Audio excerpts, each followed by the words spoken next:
বারুইপুর সূর্যপুরের আউটপোস্টের উদ্বোধন করলেন মুখ্যমন্ত্রী শুভেন্দু অধিকারী। এই আউটপোস্টের আবেদন জানিয়েছিলেন নির্যাতিতার বাবা মা। শনিবার বিকালে নির্যাতিতা বাড়ির থেকে বেরোনোর পর সে নিখোঁজ হয়ে যায়। তারপর রবিবার দিন তার মৃতদেহ উদ্ধার হয়। রবিবার সকাল 9টা নাগাদ রাস্তার উপরে শুরু হয় অবরোধ। এই অবরোধে শান্তিপূর্ণভাবে অবরোধ চলছিল এবং গ্রামের মানুষ, পরিবারের পরিজন তারা এসে এই অবরোধে সামিল হন।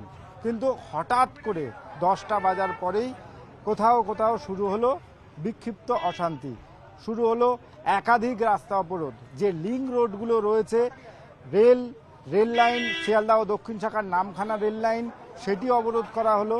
মেন রোড, কুলপি রোড, সেটি জায়গায় জায়গায় একই জায়গায় দেখা গেল যে পরপর স্টেপ 3-4টি ধাপে কাঠের গুঁড়ি ফেলে অবরোধ করা হলো। এবং যে সিসি ক্যামেরাগুলো রাস্তায় ছিল বিভিন্ন জায়গায়, সরকারি সিসি ক্যামেরা, সেগুলো ঘুরিয়ে দেওয়া হলো। শুরু হলো তাণ্ডব। ঠিক আমি যেখানে দাঁড়িয়ে রয়েছি এই রাস্তার পাশ দিয়েই, এখান থেকেই ইন্দ্রজিৎ মণ্ডলকে বাড়ির থেকে তুলে মারতে মারতে এই রাস্তা দিয়ে নিয়ে আসা হয়। প্রায় 800 মিটার নিয়ে গিয়ে সূর্যপুর হাটে সেখানে তাকে নৃশংসভাবে খুন করা হয়। আর এর পিছনে প্রথম থেকেই নিউজ 18 বাংলা জানাচ্ছিল যে কোনো একটি বা একাধিক উস্কানিমূলক মন্তব্য এবং সেখানে বেশ কিছু ষড়যন্ত্র তত্ত্ব উঠে আসছে তদন্তকারী আধিকারিকদের।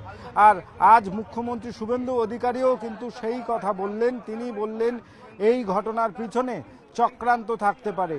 ইতিমধ্যেই তদন্তভার যারা নিয়েছেন তারা তদন্ত করে সেটি দেখছেন। অবশ্যই বড় কোনো চক্রান্ত ছিল এই ঘটনার পিছনে। ক্যামেরায় অর্চনের সঙ্গে অর্পণ মণ্ডল, নিউজ 18 বাংলা, বারুইপুর।